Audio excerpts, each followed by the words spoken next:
It was less about witnessing activity early on. It was more when obviously my husband and I did a lot of work ourselves as much as we could. So we were here late nights, and in the evenings and late night is when there would be just this sense of like that we weren't alone kind of a thing. And there were parts of the building kind of over in the northwest corner, which would have been like where the hayloft was for the horse-drawn pumper wagons originally in the early 1900s, where I didn't feel like going up there because I just felt like I was imposing, or that there was that northwest corner. I feel like, and that's where we've had the most kind of activity and experiences, and that my staff have experienced things. They always tend to be kind of over in that northwest corner, although we did have, there was a bicycle, a little antique miniature bicycle that we used to have on the shelf here, right where these flowers are. It like just jumped off the wall one evening after we were cleaning up, after an event. So it was kind of unusual that there would be activity here, but that was something that one of my staff witnessed, and some of these other activities were although I was here the night that a couple of my staff experienced some activity over by our bar beverage area. I had my staff, a couple of staff members.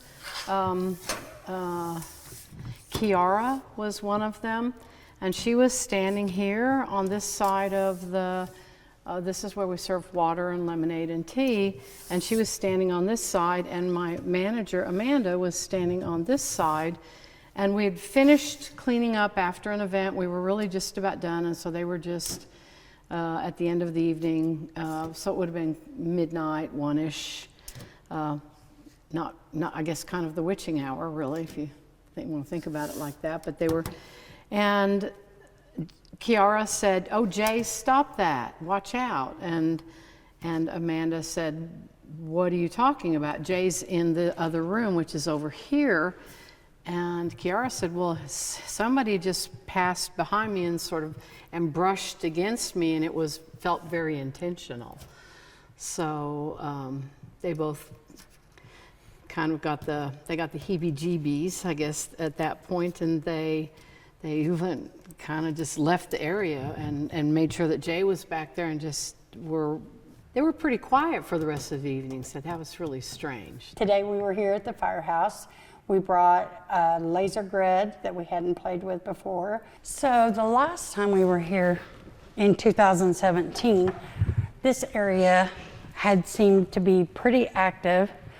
So this time we're going to set up a laser grid. Hadn't seen us use one of those before. Sign. Shy.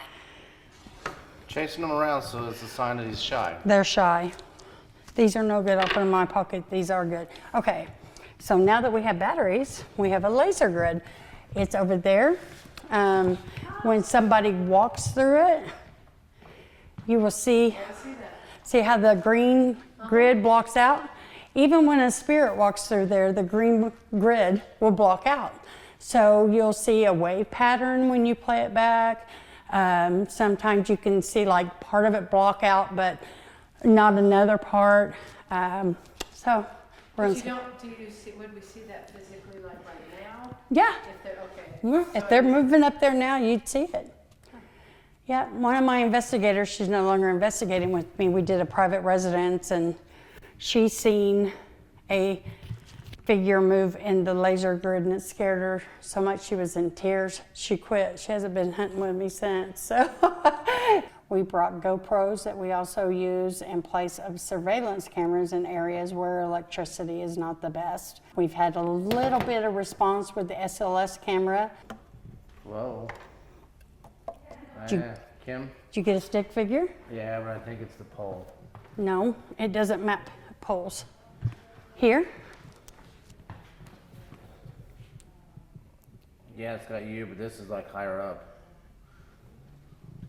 Maybe turn and look at that one and see if it's mapping the other one there and debunk that way. Stay right there.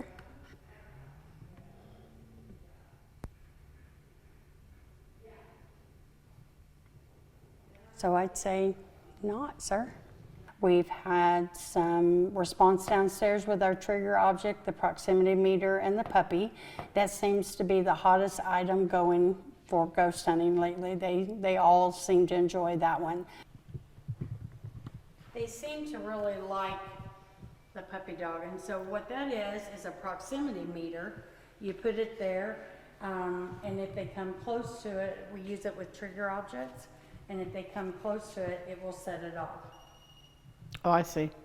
And that's all it does. It's just a proximity meter. I see. Possibilities are endless. Yeah, exactly. No, that's exactly right. And, right, thank you. I'm glad you agree with me. If you back up a little bit, we can use that and have a conversation. So my name is Kim. This is Tony. We don't mean you any harm. We just like to try and communicate with you. If you go near that thing and make it beep once, that could be a yes. Make it beep twice for a no. We could actually have a conversation together. Does that sound like something you'd like to do?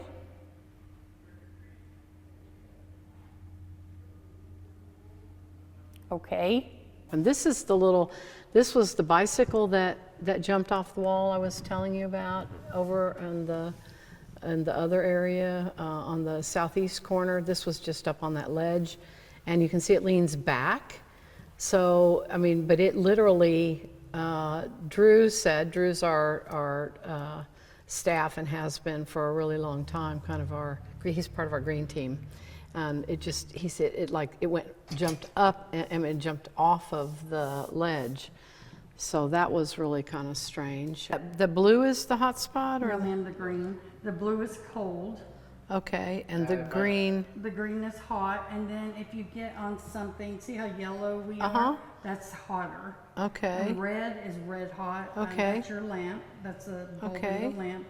The water pitcher or Uh-huh. below is ice cold. It's blue. Whoa. No, That's not, that's Kim? yeah, I did. It tried to say choose, and yeah. And it said angry right before that when you were talking. There's one that's shut up probably. in here. This is the back of the house where like caterers would work out of here, and this is where we we recycle everything. And so our green team kind of works out of this area. And Drew, you can kind of see my shadow against the door here. That is happening from the light coming in from the street. So it's shining right behind me. Well, Drew was working, and this is where he'll, bring plates in, and we'll scrape plates, and we separate all of the aluminum, plastic, paper, glass, all that stuff that you separate.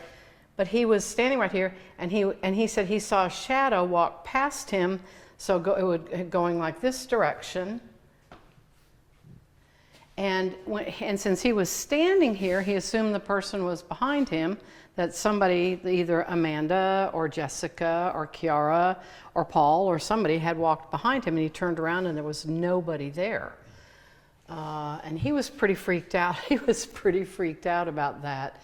And he said that, and then he told me when I told him that I had told some people about that, he said, well, that's not the only time that has happened. He said that has happened. He has experienced things like that back here quite a bit in this area. And again, this is this northwest kind of area. So we feel like that this is kind of maybe the strongest presence. I mean, they're not scary. They're very it's more of a prankster. So we kind of think that our presence is more of maybe a poltergeist-ish. I don't know. and more of a, and we tell everybody he's a friendly ghost, and so we've named him Casper.